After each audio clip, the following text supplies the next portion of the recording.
care, lead, innovate, motivate, balance.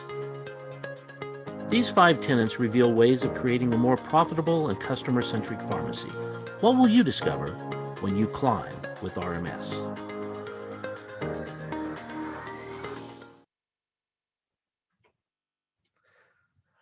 Welcome to the second episode of Climb, the webinar series dedicated to making you more profitable and customer-centric.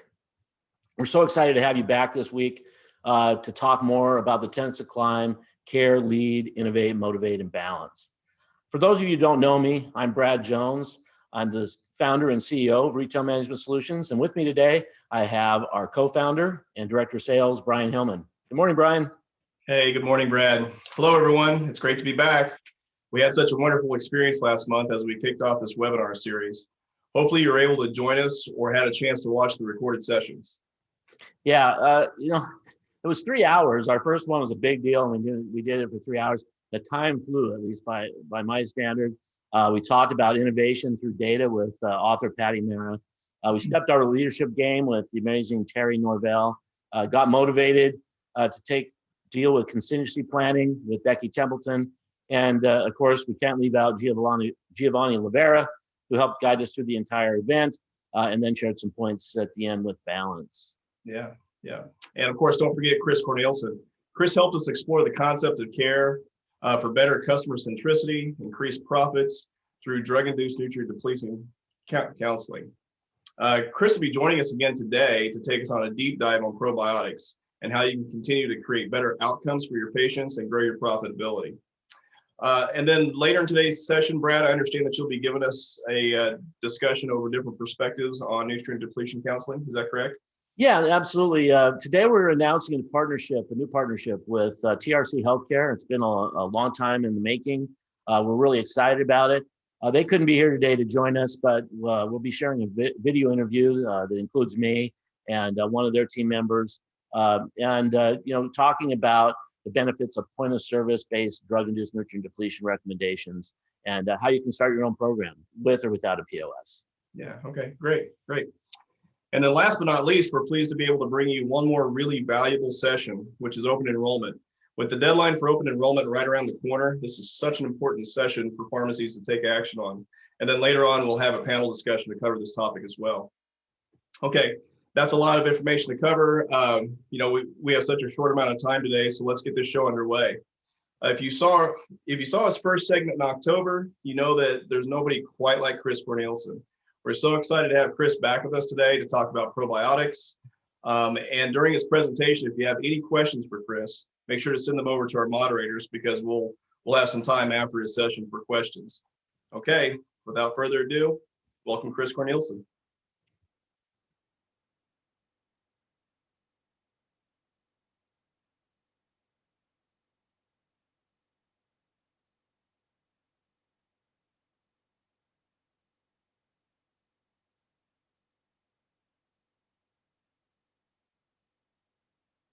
Hey everybody, Chris Cornelison. I am excited to be back. The first climb was unreal, and I gotta tell you, this is absolutely a first for me. This is a first for me because I went to Brad Jones RMS and I got so excited about what they were doing with Climb. Before the first climb came out, I got on the phone with him. I said, Brad, I know this is strange. I want to be on the second climb.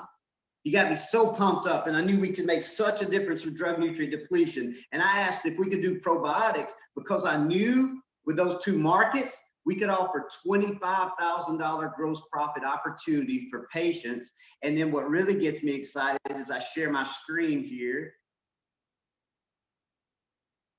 Could you hold my PowerPoint? Give me 1 second as okay. As I share my screen here, what really gets me pumped up is Brad and they have Climb going: care, lead, innovate, motivate, and balance. And Brad asked me to speak about the C for care. And when he talks about care, it's customer-centric care. All right, and what? Hey, sorry about the brief technical difficulty, but now we're back live and we're rolling. Like I said, I truly am excited to be here because I reached out to Brad and asked for the second opportunity before the first one even happened. And it's because of Brad's passion about customer-centric care. And Solutions RX, look, I've got a supplement company. I tell people, don't sell my products. Just educate your patients on the products and let them make a decision. And I knew that if we talk customer-centric care about probiotics, the combination of those two markets would be $25,000 increase in gross profit to stores who identified and solved problems. So I'm excited to get into it. We had the great Patty Mara on last time, and Patty's a close personal friend of mine, and she wrote a book called Up Solutions. And up solutioning is a term that I coined through Solutions RX, and it's a process that we go through. And it's got two main points. I won't have time to get into deep with you today, but we train teams on how to do that. But point number one is you have to be able to identify a problem to up solution, right? You can't solve a problem if you don't know what the problem is. And I look at markets as problems and opportunities. The second thing is you have to be able to educate a patient about the solution. Now, in today's talk, the solution is obviously going to be probiotics. Sometimes the solution is just consultation, but in today's talk, the solution is probiotics. So you have to know about your product. So I'm going to take one slide and I'm going to go down standards that make a probiotic good.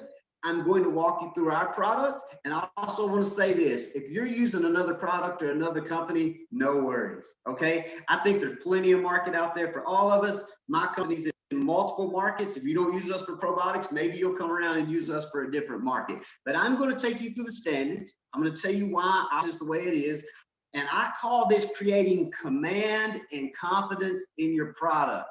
Without this, you cannot educate your patients, okay? I was telling my wife, I was like, how am I going to pay attention to the education part? She said, you already told them you're going to show them how to make $25,000 right after it. I was like, that's a good point. So probiotics, the standards. Number one, the more strains you have, the better your product generally is, okay? And our product contains 7 strains. Now, there's been over 1,000 strains identified in the human body. So we can't get that many strains. So we want to get as specific as we can trying to treat what we're trying to treat. So the more strains, the better. The more units, the better. Okay, so it's usually 1 billion, 2 billion, 3 billion. The more units, the better. Okay, so our product has 30 billion units. All right, if a product had 10 strains and 50 billion units, it would be stronger than our product. And the cost of the product should go up in conjunction with the quality of the product. Next, a product I think should have a prebiotic. Now, what a prebiotic is an amino acid strain that replicates good bacteria. Now think about this. It not only replicates the 7 strains in our product, but what a prebiotic does, it replicates all the good bacteria in the gut at once. I've heard somebody say it's like throwing fertilizer on a garden, or it's like 10 timings the strains that are in there. And a lot of patients now believe in prebiotics so much they're taking prebiotics without probiotics. Okay, so I think a prebiotic is really important. Our product does have one, and we think that's one of the keys to our secret of the reason our probiotics work so well over the last several years. The next one's kind of controversial: cold versus not cold. Okay, and the analogy I'd like to use here is like if you eat some food at night and you want to save it for the next day, you put it in the refrigerator so it stays good longer, right? Well, probiotics are good bacteria. They're alive, growing mechanisms, and they generally cannot stand heat and they cannot stand moisture, okay? So most of the time they're refrigerated. Now, some companies don't refrigerate theirs, and if yours is not refrigerated, that's okay. You just need to know why yours isn't refrigerated. Now, the company should be able to tell you. I've had companies reach out to me that wanted me to put these strains in my product. We haven't yet, but basically they take the inside, they freeze dry coating around the outside, and their claim is that makes it last longer. I'm okay with whatever their claim is. I've read articles that said it would make it last about 60 days more. I've read articles that said it would make it last about 2 years more. The truth is, I don't know about that. But with Solutions RX, We believe if it's not cold, it's old.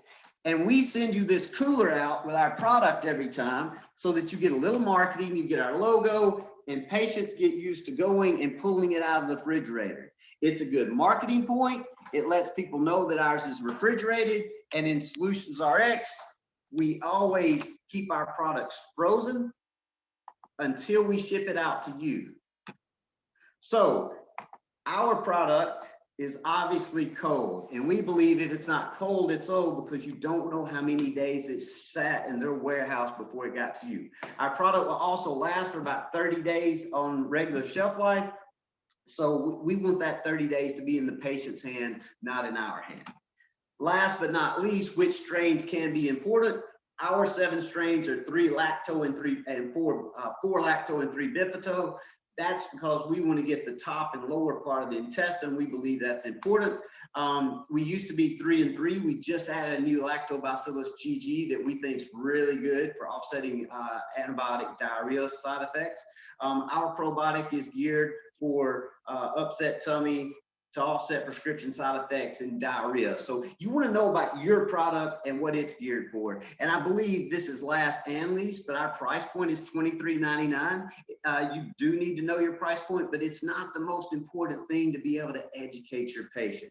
Remember, to solve a patient's problem, you have to be able to have command and confidence in your product first. Okay, now, I'm glad we got that out of the way. So now we can talk about 3 markets for probiotics. And this is where I'm going to show you how to get to that $25,000 mark. But don't forget, you only get there if you take good care of your patient. All right. So the 3 markets I want to talk about today are the antibiotic and side effect market. And this will by far be the biggest market we talk about. We're also going to talk about depression. And I'm probably going to give you the most passionate probiotic depression talk that you've ever heard.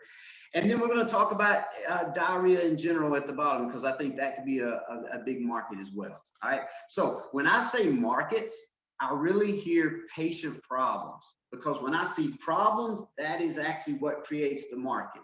So first market I want to talk about, antibiotics and side effects. Now, I know that most of the people on this talk know that the antibiotic, as it's killing off the bad bacteria, the pneumonia, the strep, whatever the patient went in for, it also kills off the good bacteria.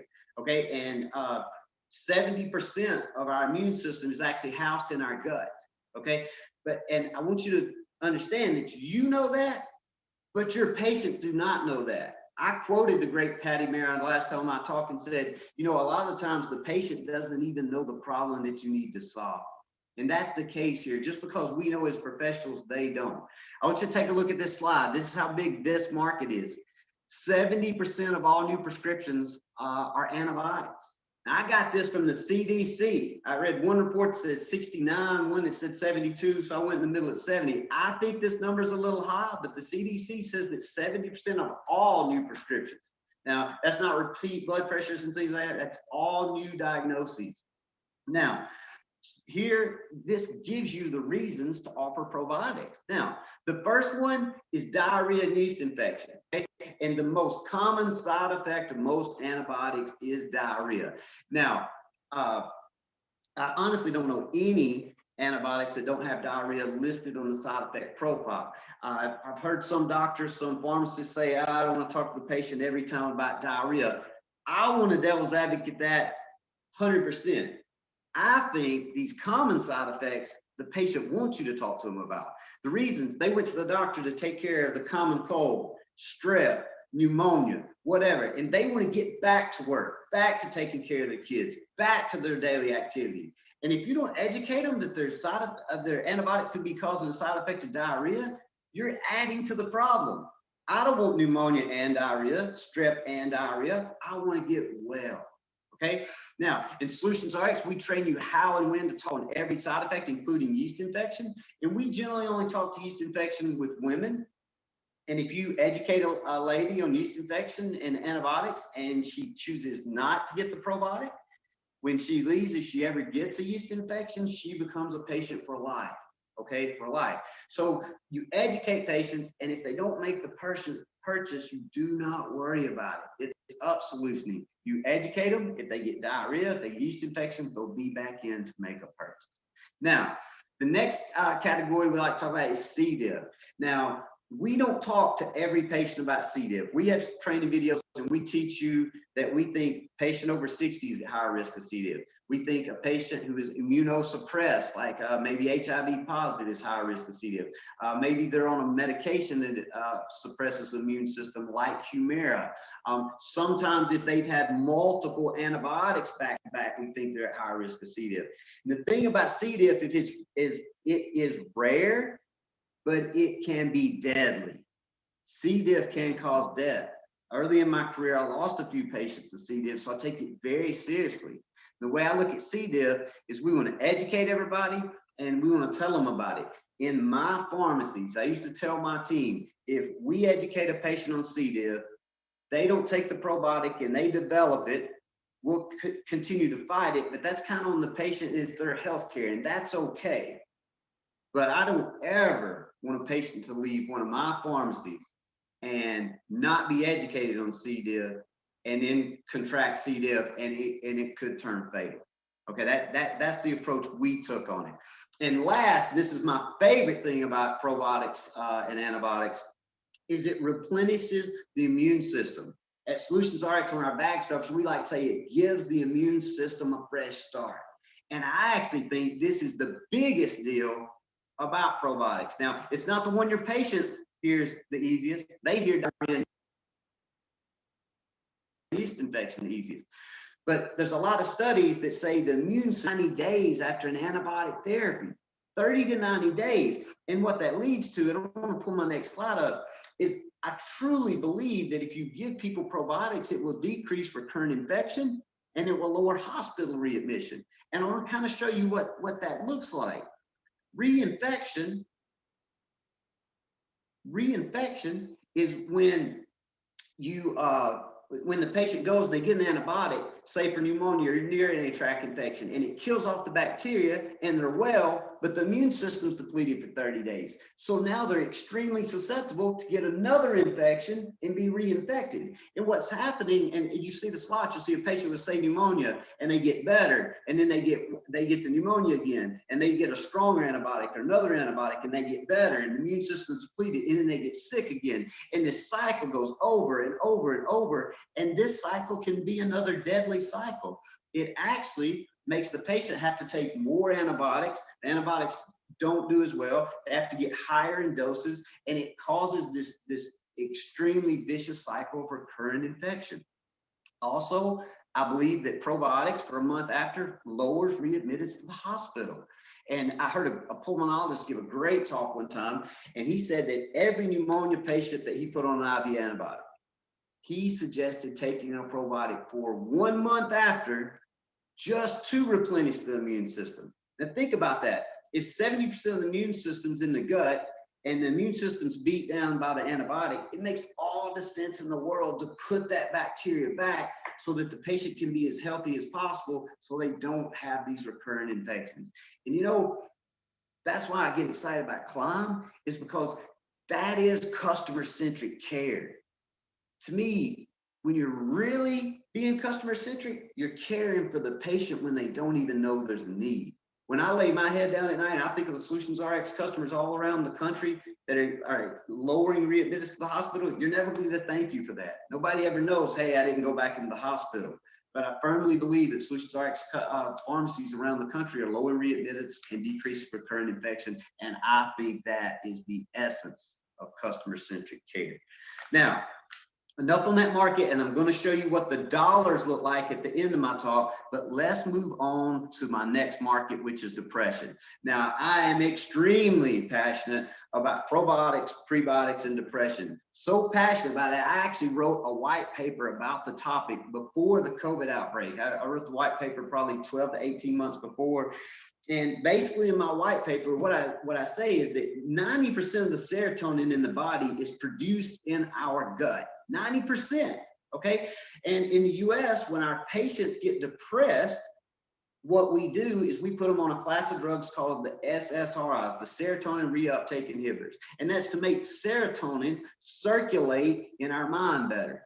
Well, if 90% of our serotonin is produced in our gut, doesn't it make sense that if we can make that gut healthy and the production of serotonin goes up, we'll have more serotonin to circulate?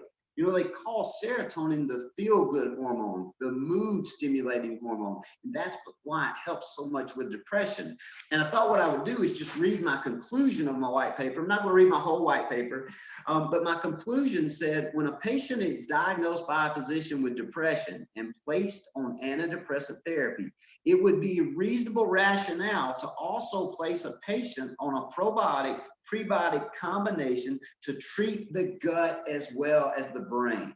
Now, I was talking to a colleague of mine after I put this white paper out. I'm going to give you the opportunity to get this after if you like.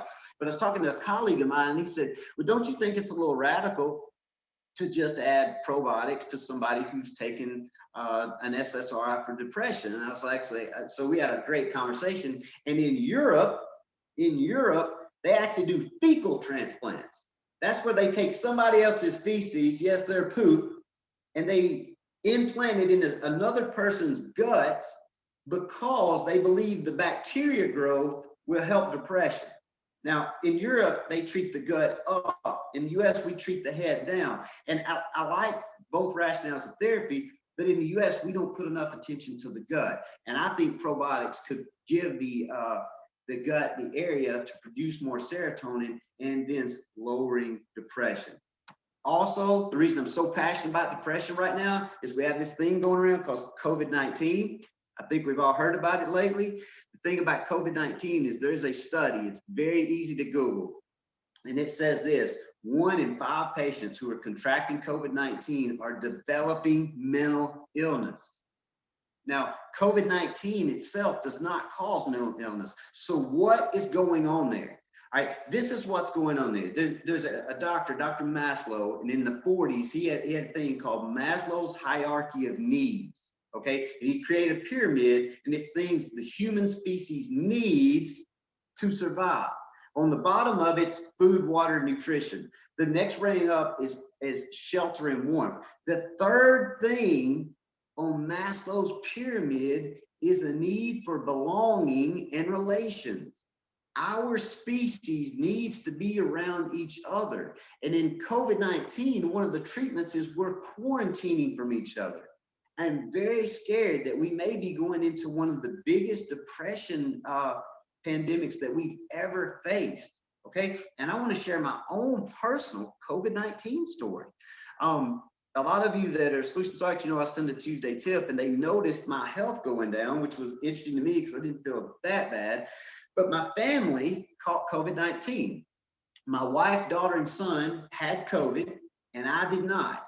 So they got quarantined away from me for a 14-day period, okay? And it was pretty miserable because I was by myself, and they were all up together. Well, 2 days after they got well, I started getting symptoms, and I tested positive for COVID-19. So we flip-flopped. Now I was in the top of the house and they were all in the bottom. But the thing was, I was quarantined for 28 out of 30 days. It started really, really wearing on me. I was very aware of what was going on. I loaded probiotics. As I started feeling better, I tried to increase my activity because I knew mental health could be an issue even for me after that much isolation. Think of how many patients you have that are being isolated or quarantined before they have it because of contact. Okay, so you could have a lot of people being isolated, and that makes depression go up. I want to challenge you with this. I'm pretty knowledgeable about probiotics and what was going on. How many patients do you have that are as knowledgeable about probiotics and depression as I was? It's on us to practice customer-centric care so that we can educate them and let them make the decision so that we can help this depression epidemic slow down as we try to slow down the COVID epidemic. I told you it's probably more on depression than you ever heard about probiotics, but I'm passionate about it. The last market I want to talk about briefly before I run out of time is diarrhea. And I'll show you a quick funny thing. I try to keep my slides color coded. Notice when I talked about diarrhea here, Notice the color in the background when I talked about it here. But diarrhea, it's a market in its own. And I'm not talking about just side effects of antibiotics. I'm also talking about every time I hear a patient say diarrhea, I think probiotics. So if a patient presents with irritable bowel syndrome, I think probiotic. Now I dose it higher. I usually do 4 capsules 3 times a day, but I still think probiotics. When people go travel and they may have traveler's diarrhea, I usually offer to take a bottle of probiotic with them so that they don't suffer on their trip. Stomach viruses, anytime somebody comes in and says the word diarrhea, I immediately go to probiotics. Even if they got a prescription for Lamoda or Imodium, this is the add-on. You know, when people are that sick, they want the best level of care. So that's what we at Solutions RX teach you to offer them, is the best level of care. Now, I told you that I was going to get into the profit side of these markets, and now we're going to do this. Now, when I talk about profit, I don't shy away from it, because I firmly believe that if you practice at the top of your pharmacy license, you deserve to be paid at the top of your pharmacy license.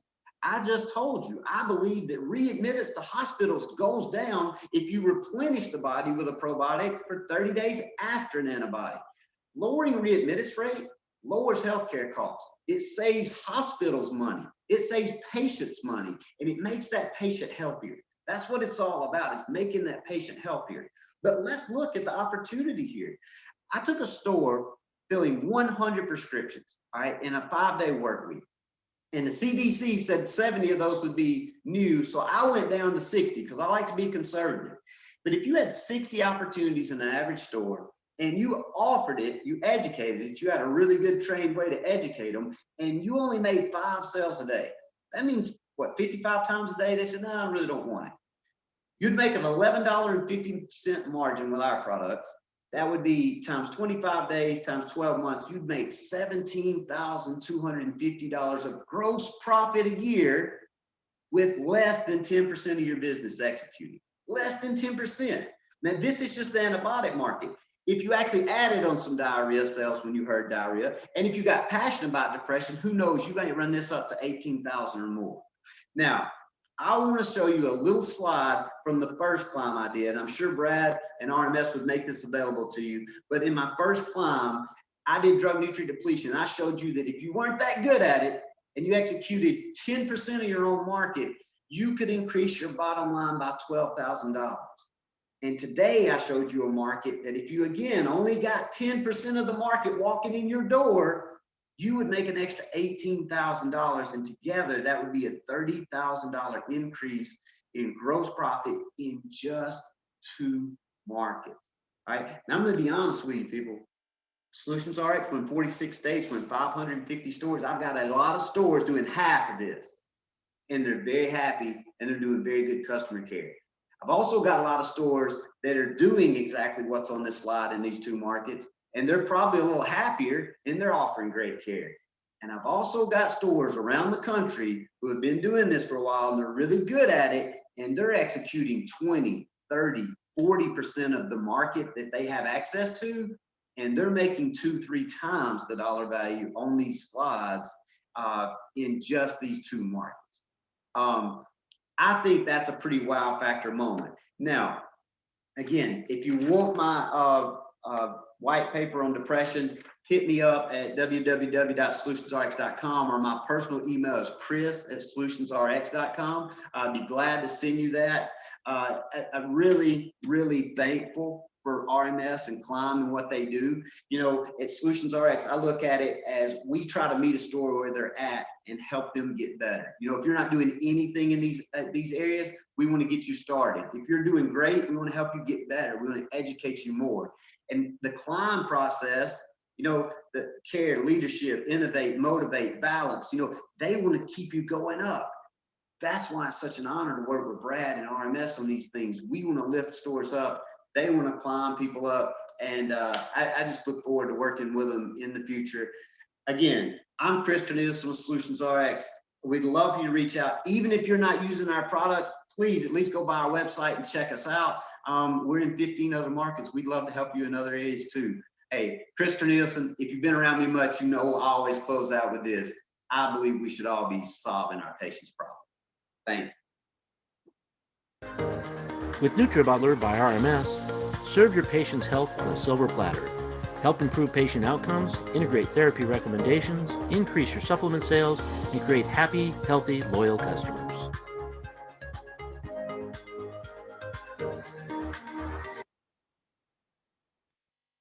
Okay, welcome back, everyone. Hey, Chris, how are you? Brad.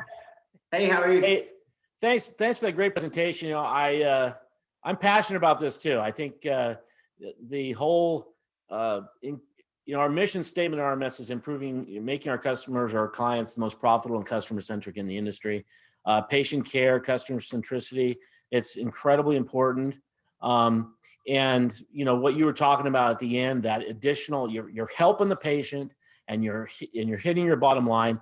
In January, I'm actually doing a panel with a number of pharmacies that are doing exactly what you're just talking about.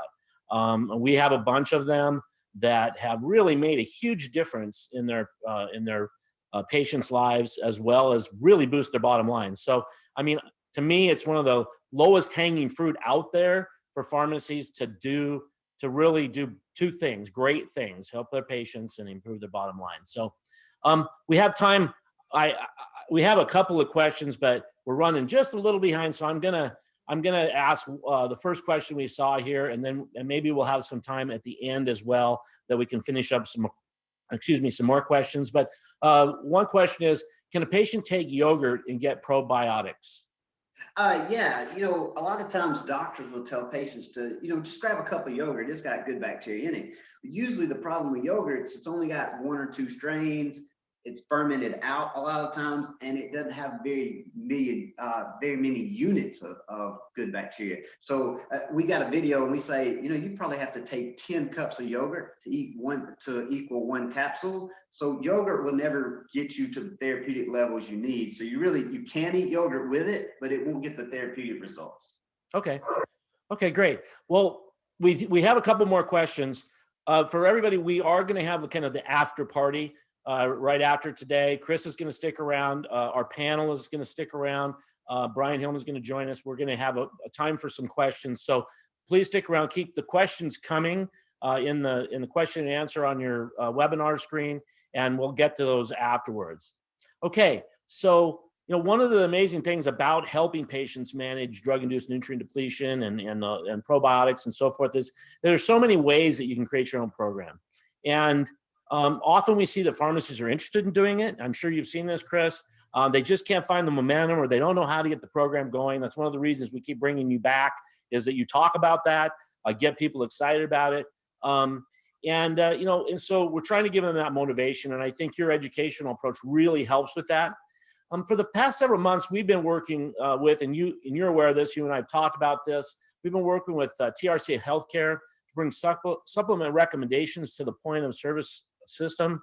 While the folks at TRC weren't available to be here live with us today, so we actually recorded a session with them, myself and one of their staff members, and with Giovanni Lavera moderating. So we've asked, so the staff, or the member at TRC, is the product manager, Pamela Petrowski.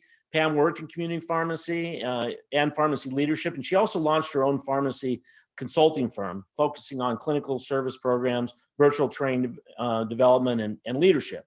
So I think I want to make one point. I know that as a rule, we don't usually talk about point of service at Climb. We don't get specific, especially with things that we're doing. But looking at all the options, I think, in different perspectives is important. And so when you're starting a program like this, you have to see all what's available. So keep that in mind when we're talking with TRC and our system. But these concepts, they can be applied everywhere without RPOS, without POS. I think they're just great concepts. So I'm going to roll the video. It's about 12 minutes.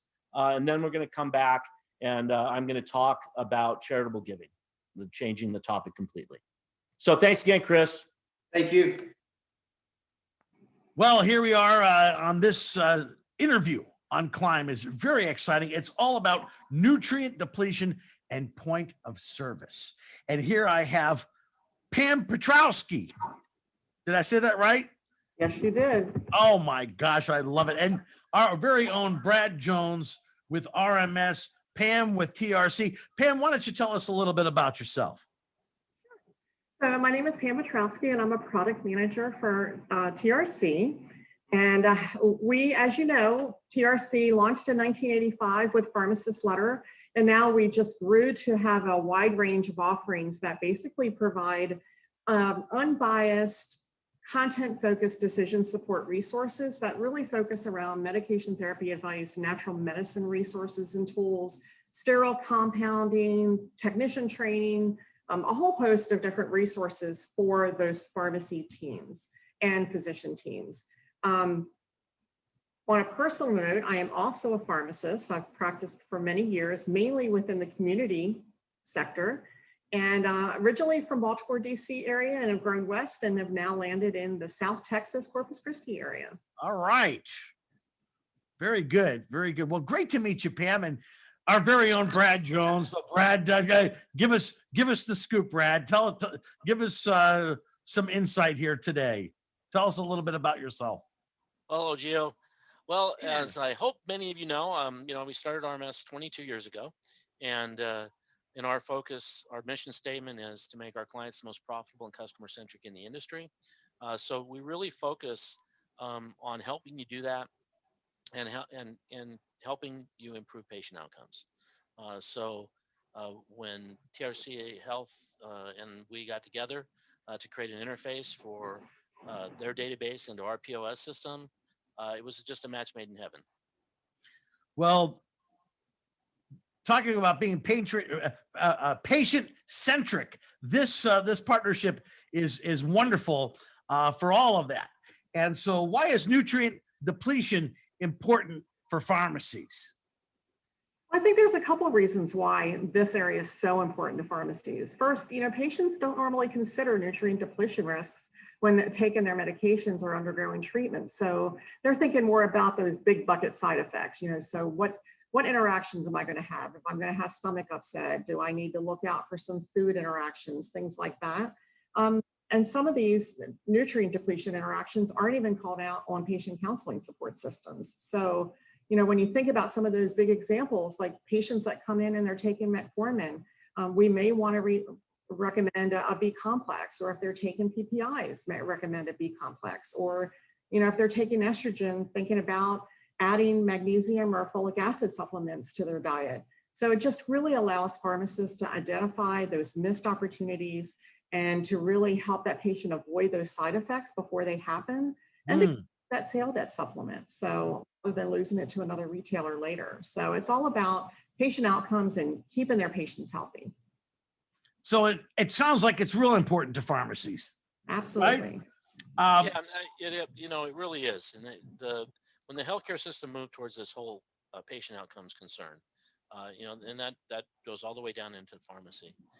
As Pam mentioned, when these side effects happen, it can cause patients to stop taking their meds or not take them properly.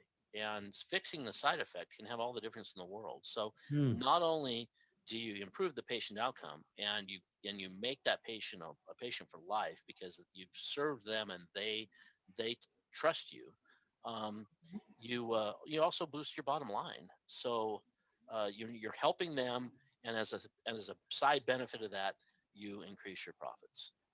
All right. Well, to that end, do you think that a pharmacy has to focus in retail sales to succeed with nutrient depletion? Not at all. I don't think so at all. Because nutrient depletion recommendations are not about retail sales, really. It's about improving patient outcomes. It's about helping the patient, serving the patient, making them feel better, and then having them comply and taking their medications properly and on time.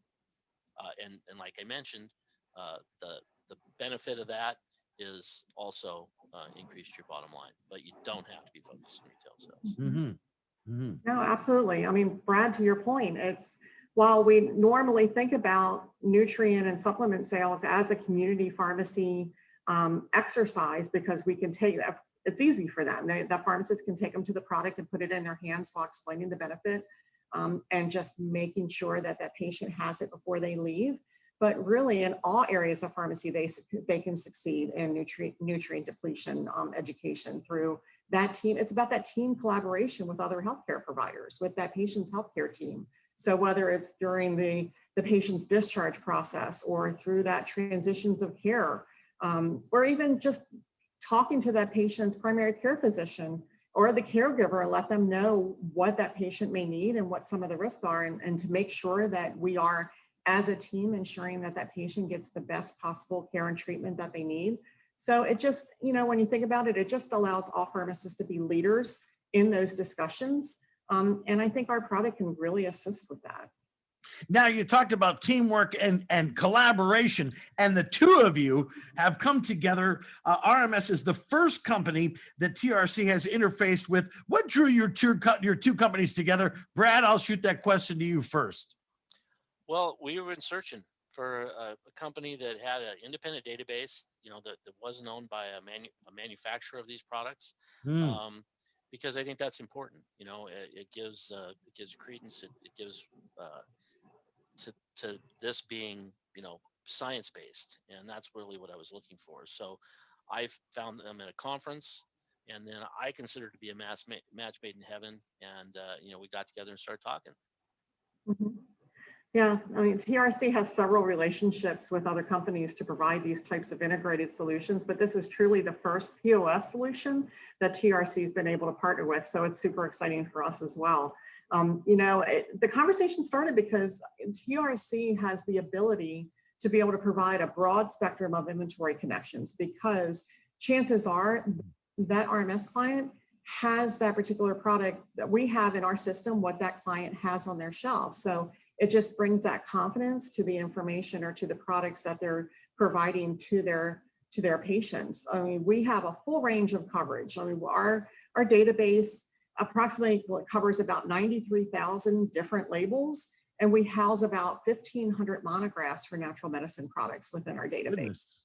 And when you think about that, that's about 3 times the amount of what our competitors do. So that means that when that pharmacist goes to that product on their shelf, chances are we have that specific product as a source of information within our system. So that just builds that confidence and that comfort level of that pharmacist having that conversation with the patient.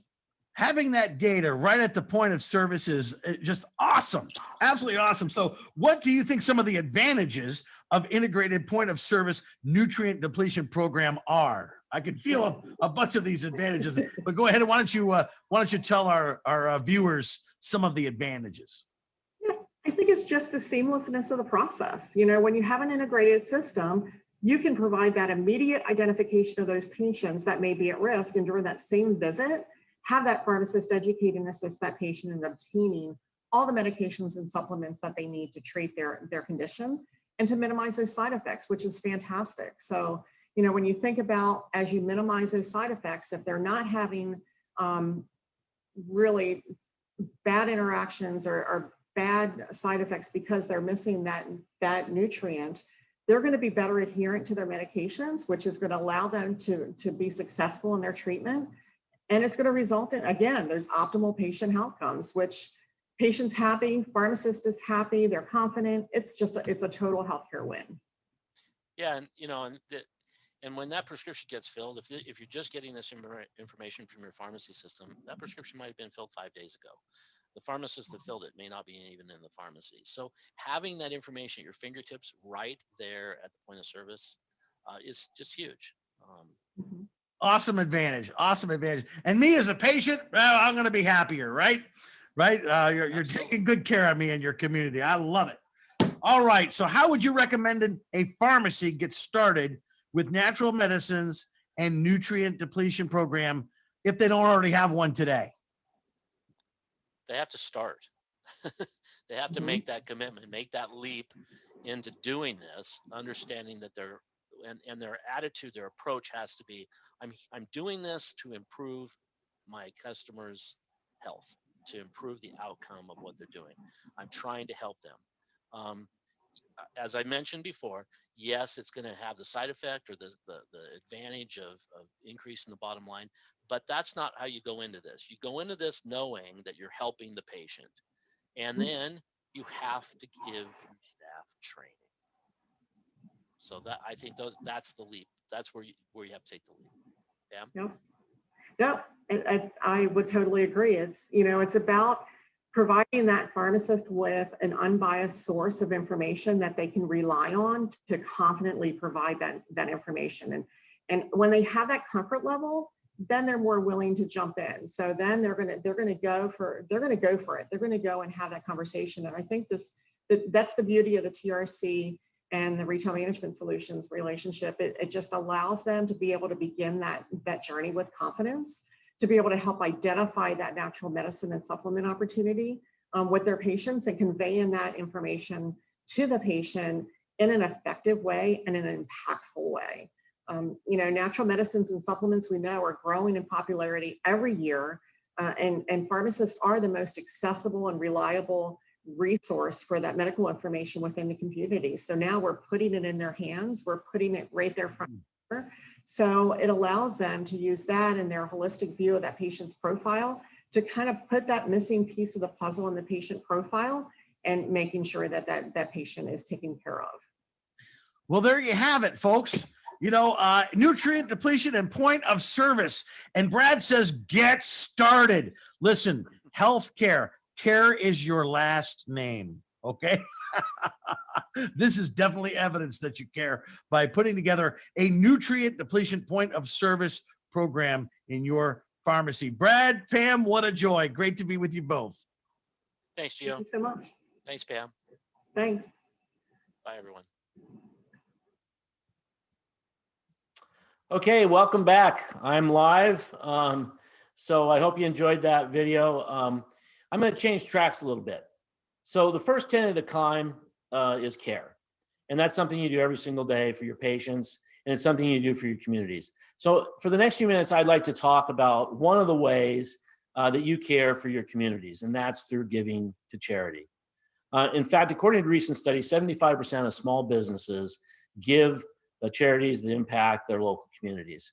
And 30% of all charitable giving happens in the month of December. So we're coming into the holiday season, so this seems like a perfect time to have a discussion about this topic. So I have some ideas to share with you that can really help you maximize your generosity throughout the year. So the first thing I'd like to suggest is take the time to select organizations you wish to give throughout the year, and jot those down. Now, most of you already have these organizations you give to year after year after year, and you already know who they are, but jot those down, because what I'm going to suggest is that you create, if you don't already have an ongoing relationship with these organizations, that you create one, meaning that you sit down with them and you talk to them, because this gives you this opens your door to planning events throughout the year that tailored around what they're doing throughout the year. So now, create in-store events and really engage your customers to help as well. So let me give you some examples. Let's say that every year you always donate to the local high school marching band, or to youth soccer, or to Little League, or whatever causes you're giving to. And let's say you give like $500 to the marching band every year. So put up signage in your store that says, help us raise $1,000 for the Ocosta High School marching band. We're going to match the first $500 in donations. And now you can use your POS to help with this. So in the latest version of our POS, we've actually added the donations feature that allows you at the till to ask the customer if they'd like to donate their change or a certain dollar amount. And you can take and enter that right there in the till. Now, you don't just have to have our POS to do that.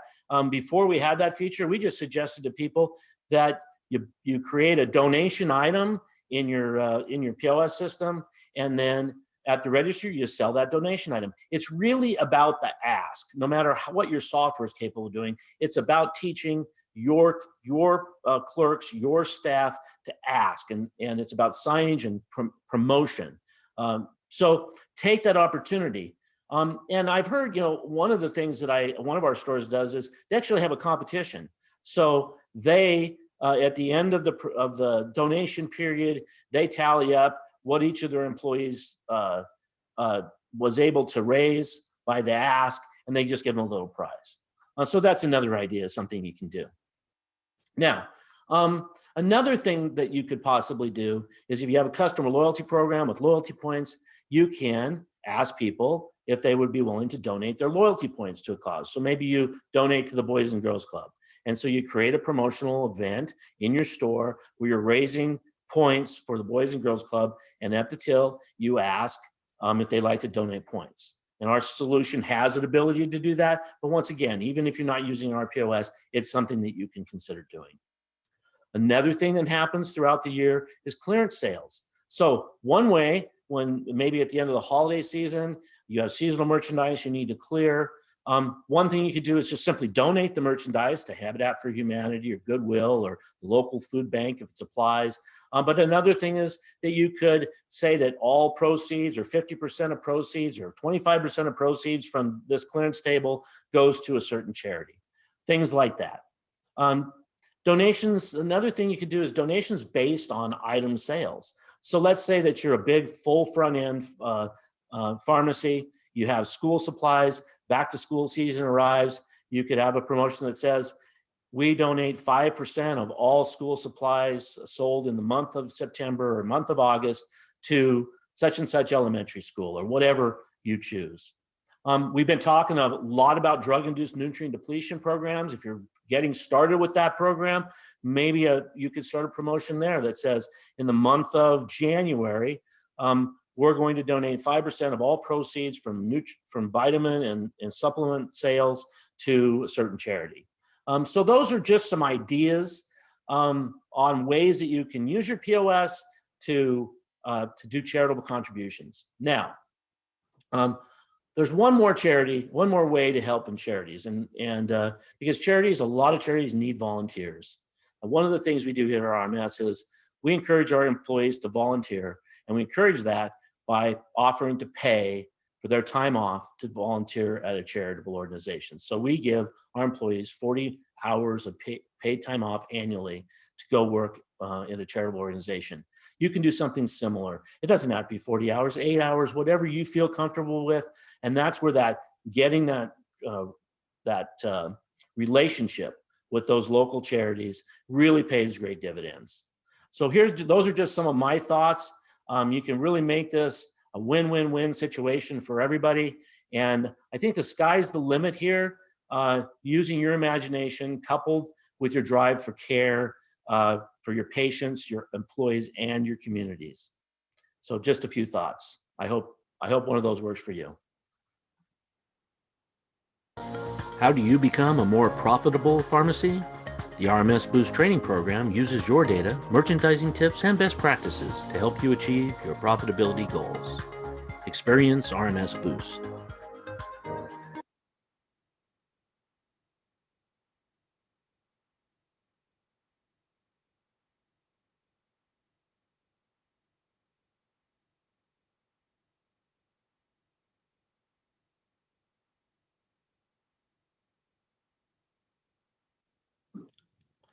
Okay, welcome back, everyone. So every year, Medicare's open enrollment period is October 15th through December 7th. The process of enrolling and updating plans can be frustrating for aging patients, resulting in many staying on the same plan, even if it isn't the best option for their healthcare needs. So helping patients navigate this process is an excellent opportunity for independent pharmacists or pharmacists in general to act as healthcare resources for their community, providing high-touch, personalized service, improving retention, and increasing profitability, the things that we're talking about constantly at Climb, and helping patients enrolling in mutual beneficial plan, one that saves them money and doesn't hurt your pharmacy's bottom line. So I'm pleased to welcome 3 panelists to today's discussion on open enrollment. From Western Drug in Springerville, Arizona, we have Janae Jumper. From White's Pharmacy in Sitka, Alaska, Caitlin Yalto. And of course, you all recognize our presenter today, Chris Cornelison. So we really appreciate you all being with us to talk Medicare Open Enrollment. Thank you for joining us. Hi, everybody. Hi. Okay, I'm going to start with you, Janae. Just a quick, what does your pharmacy's open enrollment process consist of? What do you do? So we utilize Amplicare. So obviously we try to start advertising it at least a couple weeks in advance, because we like to make sure that we have appointments set up for this, so we're not interfering with our workflow. So usually we usually use a majority of our lead techs to do it, but this year I wanted to make sure I was the only one doing it because I am the clinical technician over here. So I already work with Medicare. So we make sure that we advertise either with using our marquee, or we do have a banner that we usually hang up in the store or outside. And then also just advertising either in the Wampum Saver, or even we thought about doing automatic calls to our 65 and older patients. And then we just set up pretty much appointments whenever the availability is. And we just utilize Amplicare for this. Okay, so Caitlin, do you similar program, and are you scheduling calls, or do you make outbound calls to the customers? What do you do the same or different from what Janae was just telling us? We do use Amplicare as well. We also cross-reference with Medicare.gov. I like to run both plan comparisons just to kind of give the best estimate. Everything is just an estimate. And so running a cross comparison gives me a little bit more confidence that my recommendation is sound. We have used outbound calls in the past. Last year, they all went out on the same day, and we got tons of phone calls back to the pharmacy. So that was kind of a bummer. Oops. We decided not to do that this year, but we did use letters to that age group, 65 and older, and we did mail some letters out this year. Okay. And back to you, Janae, before I get back to you, Chris, just a follow up. So you said you thought about doing it, but did you not do the outbound calls? So this year with COVID and everything, it's just been pretty much talking to our patients that are coming in. And we do a lot of backstuffers as well to our people that are 65 and older. Just this year, it's been a little bit of a different approach on how we get patients in for Medicare appointments, but just pretty much the whole people talking about, my copays are really high, or I'm paying too much for my monthly premium. That's usually our target. Like, well, we do offer Medicare appointments from this time to this time if you're interested. But next year, we definitely want to take it head on and see if there's different approaches on how we can get more people in our doors for Medicare appointments. Okay. Yeah, and I'll come back to the COVID and see if there, what other things how that is impacted. But I do have a question for Chris first. When we were talking earlier, Chris, by the way, had 3 pharmacies that he just sold last month. And when we were talking, you mentioned something called Med D Day. Can you tell us what that is, or what that was, I guess? Yes. Now I sold my pharmacies to an independent pharmacist, so I kept them independent. Congratulations on that, by the way. Thank you. So we for several years, we did what we called Med D Day. And what we wanted to do is have a day that we marketed toward. So we created a buzz in the community. And yes, we did the same things that day we did other days. We just put a lot of pizzazz into that day. We'd have snacks. We'd have educational 15-minute spurts like, what does your Medicare cover? Drug nutrient depletions, things we had. And we turned it to an event where we scheduled appointments. And what that does every year is it sets us up as the expert in the community, and it keeps our membership growing. The other things we do, I like what y'all are doing. We do bag stuffers, but we give bag stuffers to everybody. I call that blasting. And the reasons, because we want to get that caregiver for a grandparent or something or other. We hit our sync call patients first. Okay, so when we're doing a sync call for the month, we got their Med D plan already tabulated before we call them. We're asking them if they want to see 2-3 options or what they want to do. But we're on Med D Day, we're trying to get everybody we missed, and we're trying to bring people from outside sources in. However, we're marketing our 4 walls all the way up to D Day, saying, like, if Brad was our customer, we'd say, hey, Brad, you want to go ahead and take care of yours before D Day. And then if you want to come in that day, that's great. But we're just continually, year after year, setting ourselves up as the expert in the industry. And you'd be surprised how many times out in the community people stop me and say, hey, I need to come by and talk about my Medicare, and they're not our previous customer. They're moving on because we have this persona of we're the experts, and we use Amplicare, we use med.gov, we use all that. I found a fascinating article I'm going to share with you guys. It's called Mitigation Through Migration. I think this is the first year where we really have to say, is a patient adherent? And do we put them in a plan that rewards adherence? Or if we can't get this patient adherent, do we want to put them in a plan that maybe doesn't penalize us as much as adherence? That's going to be good for the patient and the pharmacy. The article is by Nick Brook, and you might Google it because it's all about that. I think fascinating article. I'll tell you what, let's, what we'll do, we'll post that on the Climb LinkedIn page. We'll post that. So anybody who's listening, you can see it there for sure. That's great stuff. So just Caitlin, to you real quick, why is it so important to help your patients with selecting the right plan? I think Chris mentioned a couple of them there, but what are your thoughts there? The biggest thing is cost savings, I think, for the patient on that end. A good portion of my patients here at our business are 65 and older and are on Medicare. And so they're always counting dollars and trying to save money. And for them not to realize that shopping every year is what they should be doing is kind of training your patient group. But also just to make sure that that one drug that they've struggled to get either the doctor to prescribe or to continue to get through the pharmacy or a prior authorization to have been completed last year, that one drug that they need to continue might not be covered on their next plan. And highlighting issues that are going to come up next year is huge for those patients because I don't think that they think about that. Yeah. Okay. So, and then we're actually running long here. We're at 9:04. We're about 10 minutes long. I do have two more questions, and then we're going to have to wrap up. And but Janae, you started to mention, or you mentioned COVID having an impact. I'm going to kind of start with you, but open it up to any of you. What have you done differently because of COVID? So we actually had pretty much whenever COVID hit hard, we ended up splitting up into teams. So we were pretty much utilizing half of our staff on this many days and then the other half on the rest of the week.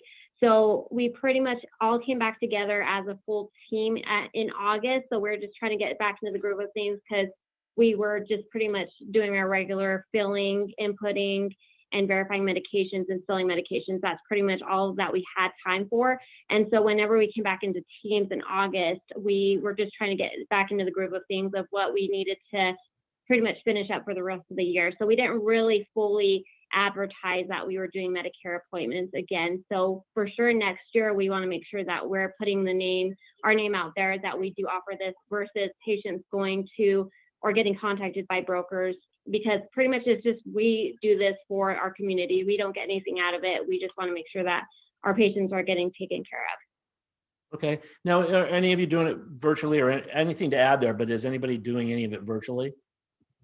I was going to say that this is the first year because of COVID. We used Amplicare's add-on to where we would call the patient, ask them if they wanted to break it down to 2 or 3 features, and you could give them, I hope I'm using the proper terminology, basically a link, and we'd shoot that link to the patient, and now they open up their site and they get to look at 3 plans, and then they choose it and sign up. I thought that was a really nice COVID feature, and it's the first year we've done it that way. We traditionally have done it over the phone or had them come in, but we offer that right off the bat, and that's gotten us some new business too, because people are hearing, hey, I can go in this pharmacy, they'll send it to me. I don't have as many contacts into the store, and that's been positive. Okay. Yeah, in previous years, we've set up a table and just had a visual, and I've been sitting there with a laptop and a sign and flyers and the whole 9 yards. But we did not do that this year. We didn't have the space and didn't want to constrain our other workflow operations there and limit people in the store. So we did restrict it to either phone calls or appointments out at our business office, so where we can just have small meetings. Yeah, I mean, I guess that absolutely makes sense. So I can completely see why you would be doing how that would have an impact. So,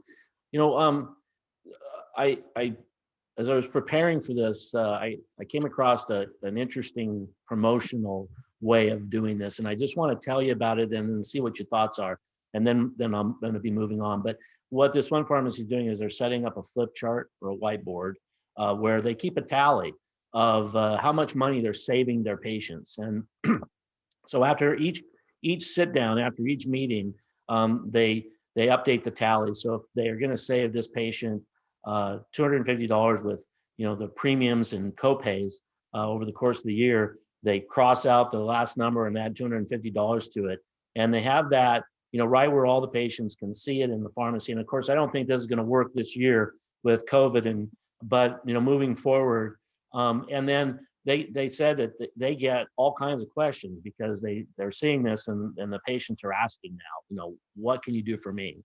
What do you do anything like that, or have you thought of that, or have you heard of that? Would you do that in the future? Anyone? I haven't heard of that, but I think it's a wonderful idea. I've never heard that either, Brad. And when you shared it with me earlier as we were talking, I thought that was a phenomenal idea. It really gives the perception you care, you are doing the work, and it shows a running total. One of the best ideas I've heard in a while, to be honest. Well, go ahead. Janae, were you going to say something? Well, we already do something like that with all of our other programs that we're in. We pretty much every Tuesday we meet to see how many CMRs we've completed, how many tips, how many in-sync patients we have, med-sync patients.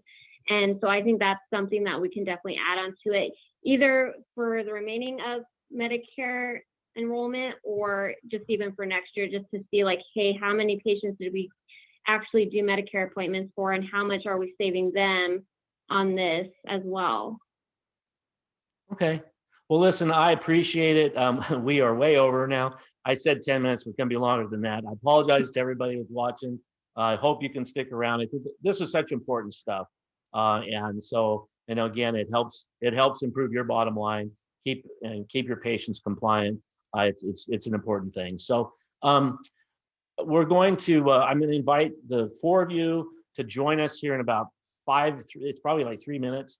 We're going to do a Q&A after. I'm going to join Brian Hillman here in a moment to give the Climate Senator Award, and then we're just going to bring you back on, and we're just going to open it up to questions. I know we have quite a few questions, so let me do that. I'll transition now to join Brian Hillman, and we'll see you in a few minutes. Okay. Thanks again. Really appreciate your feedback. You're welcome. Batch multiple prescriptions into a single bag in Will Call. Then scan one barcode at checkout. No forgotten prescriptions, no wasted time, and best of all, Will Call by RMS is crazy easy.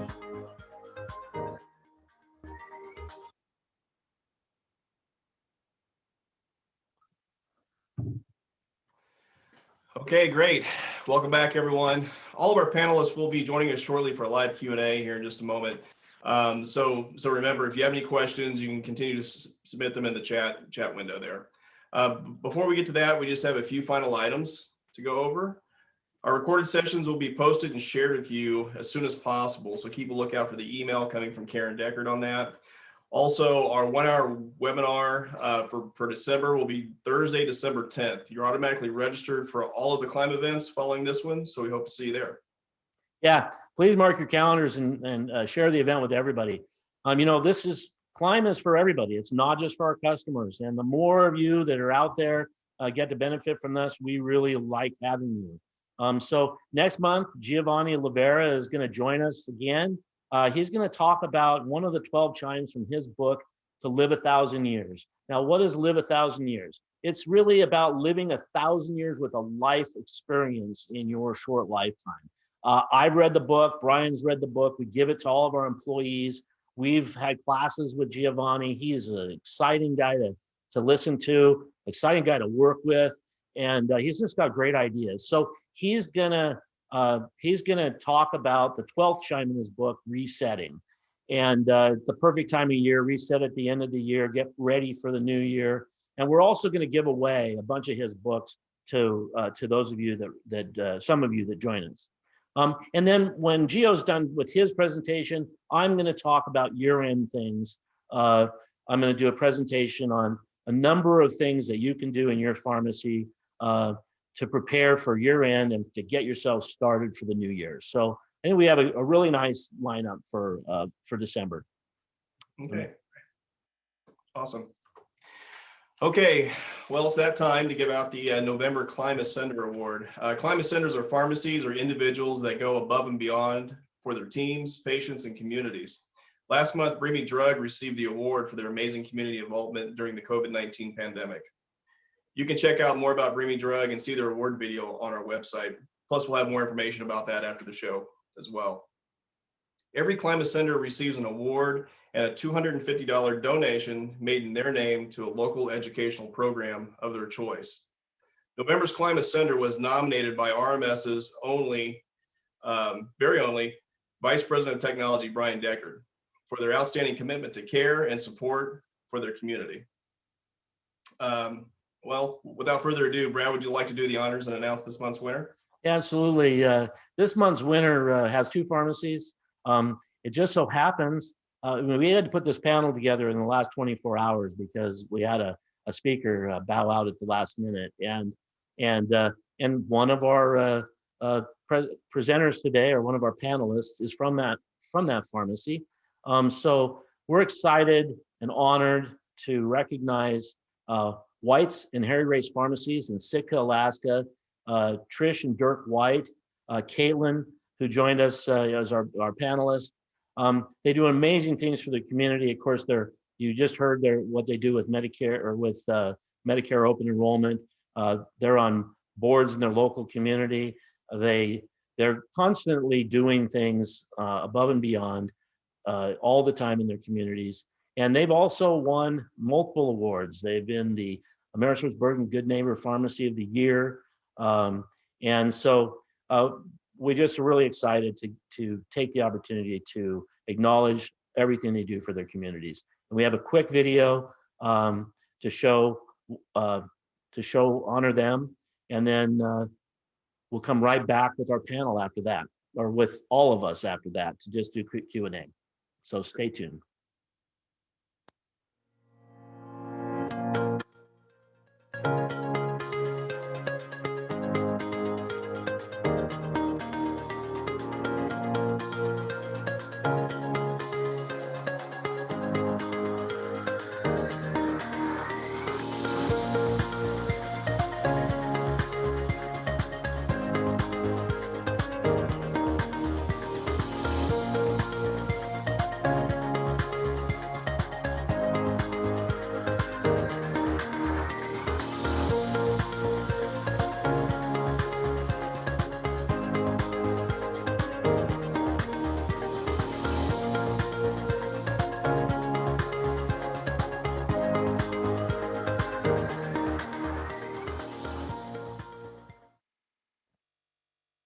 Okay, hi everyone. Welcome back to the after party is what we're going to call it. I hope some of you are able to stay with us. I know we went long today. We do have a bunch of questions that came in, so we're going to get to those. I want to start off by congratulating Caitlin, who was surprised she didn't know. The Whites, Dirk and Trish, did not tell Caitlin about winning the award. So this was news to her. So congratulations, Caitlin, and for all you do in your community. I'd like to introduce you. See, there's another face that you haven't seen before, Brandon Bolesky. Brandon's our Director of Operations here at RMS. He's been watching the chat window throughout the hour and 15-minute presentation today. And so he's going to share some or ask some questions. So without further ado, go ahead, Brandon. You have some questions for us, I believe. Yeah, thanks, Brad. I do have quite a few, so we'll just get into it. Chris, Janae, Caitlin, what are some of the tools that you use to help you with open enrollment? The main one I've always used is Amplicare. I've been partners with them for quite a while. There's other companies that do it. That's just the one that I've used the most. It's easy, it's user friendly, and it takes the dollars to the pharmacy and the dollars to the patient in consideration. So that's the main one we've used. In contrast, there is a part of Prescribe Wellness if you're linked with Prescribe Wellness. I've used that prior to this year in tandem with Medicare.gov as well as iMedicare, which is now Amplicare. And I find hands down, Amplicare is the way to go. It's my preferred method. And then I just back it up with Medicare.gov. Yeah, we've only used Amplicare. I believe it's been for 5 years now. So we haven't utilized, we do have Prescribe Wellness for our MedSync program, but we haven't tried anything with Medicare on that one, but we may look into it maybe for the following year. Okay. Well, we'll get some links to those tools posted in the Climb group on LinkedIn as well. Again, for you guys, Chris, Janae, Caitlin, what kind of feedback have you received from customers that participate in open enrollment programs at your pharmacies? So with ours this year, it seems like there was a little bit of issues with some of our patients that came in to get enrolled because we helped them enroll right then and there. And so I had a couple patients having to come back in, and luckily we were able to get their plan on the phone right then and there too, and get it taken care of. So we've had a lot of our elderly patients, they truly appreciate it that we're here for them to be able to help them in this process where they're not having to do it on their own. Two quick stories. I like to go to the high school basketball games. My daughter's a cheerleader. Guy stopped me at the basketball game and said, "Chris, thank you." I was like, "Cool, what are you thanking me for?" He's like, "Your team's so good." And he said, the help they give them picking a Medicare plan, he said, that's needed. But folks like me don't know how to do that, and you provide it. The other thing that stood out to me lately is a guy stopped me on the road and he said, "I was in Dr. So-and-so's office, and they said, make sure I went by how you could discount drugs to make sure I got the right plan." People have that much confidence in you when you build momentum over the course of time. It's humbling to have people thank you for what we should be doing anyway. Yeah. We have a lot of repeat customers come back year after year. And those are, my top 10. I see someone and I'm like, "Hey, I'm going to be reaching out to you, expect a phone call from me." So, and they appreciate that. That's great. Great. Chris, we had a couple questions come in for you directly. What are some of the common pitfalls or mistakes that you see pharmacies making when they try to start their nutrient depletion programs? Not being consistent. They try to choose what patient can and can't afford things, and that's not the way you should practice healthcare. You offer your best solution, and then you let the patient decide. You'll be amazed at how many people you don't think could afford a product will, or how many people you think it's a no-brainer and won't take it. But you just treat everybody the same, and you have a process. Now, I will tell you this, one of the things we do is we train our customers in a process that makes it easy. You have to identify, and then you have to have a process to offer the solution and be consistent. Okay. One more caveat, you got to know your product. If you don't know your product, the patient will pick up on it. Do you think there are opportunities for a pharmacist outside of the pharmacy? Meaning? It was one of the questions that came in during your presentation. I guess they're talking about events or online or things like that. And yeah, sure. Anywhere we can, in this digital age, anywhere you can meet the patient and educate them, I think that's a win. So I assume there are opportunities outside the pharmacy. I don't know if I'm understanding the exact things they're talking about in the question, but sure. We'll definitely follow up on that after the presentation as well and get a little bit more information there. Brad, a few questions came in for RMS as well. Can you go into a little bit more detail about the RMS donation program and how that works? Sure, and I'll tell a little bit about it, but then I can get in touch with the person who is asking the question and go in a lot more detail, even a demo. But basic idea, because I don't want to spend too much time talking about products. That's not really part of Climb. There's a donation editor now where you can create donation events. So you create who the donation is for, the date and time that the donation period starts and ends. And you can have multiple going at the same time. So you could be raising for 3 different entities or 5 or whatever at the same exact moment in time, maybe over the holidays you're doing something like that. but you could have just one at a time. And then at the register, at the end of the transaction, it will pop up, and you set some parameters on what you're asking, but at the register, it'll then pop up and say, would you like, would you like to donate your change? Would you like to round up to the next $1, the next $5, the next $10? Would you like to give a specific amount? So the clerk asks, and then the clerk selects, and that gets added to the transaction. And then there's a report. It hits your end of day report showing how much you raised for whatever donations that day. And you can run reports whenever you want. So that's kind of the basics. Okay. I'd be more than happy to do a demo for whoever asked that question. Perfect. Hey, Brandon. Yeah, go ahead. Can I add just a little bit to my answer earlier on, if you're a new store getting started, one thing that I challenge people to do is in the beginning, track opportunities from your team. Don't track sales. We get tied up in tracking sales, and we've obviously got to make sales, but when you're starting out, if you're doing drug nutrient depletion, track how many conversations your team has a day. If your team starts having 8-10 conversations a day, your sales will take care of themselves. So I always like, on my team, I like to praise them for the opportunity, and I call it opportunity tracking, but track it every time they offer it to the customer, not every time the customer purchases. Great.